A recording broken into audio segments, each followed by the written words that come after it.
2 minutes. All right. So first and foremost, I've been authorized to say that Debbie Dingle opposes this ballot measure. She would be here, but her neighbor just died, so I know we're extending our condolences to her, but she wanted to let you all know that she opposes the proposal C. I'm going to talk about small d democracy. I mean, there's been a lot that says that this will allow Republicans to get elected in Ann Arbor, and that's probably true, but I'm opposing this because of small d democratic values. First, by moving the entire election to November and removing the partisan designation, we are robbing voters of valuable information that they use to make a choice. We don't have to look too far to see how this works. I'm going to give you an example. We vote for judges in a nonpartisan way, including our justices of the Supreme Court.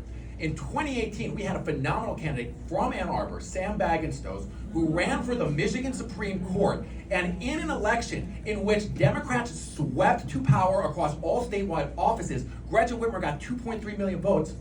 Sam got just 717,000. Now that's because voters lack the information to know who is representing Democratic values.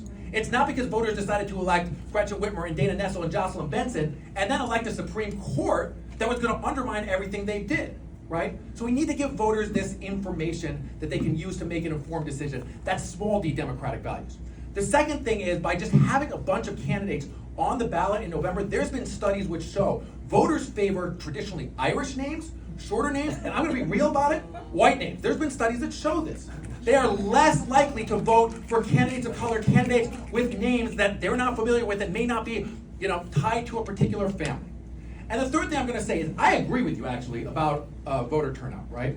We need to move the primary date back to May. I know there's legislation being proposed on that. But if we move to this, we're going to be deciding Ann Arbor mayor and city council in this room because people are going to be seeking the Democratic Party's nomination. That's a recipe for less voter engagement. I mean, I love y'all. I'm glad to spend an afternoon with you. But there's not that many people here, as opposed to 25% of Washtenaw County's population that actually voted in the Democratic primary. So I'm urging a no vote on it. Time's up. Thank you.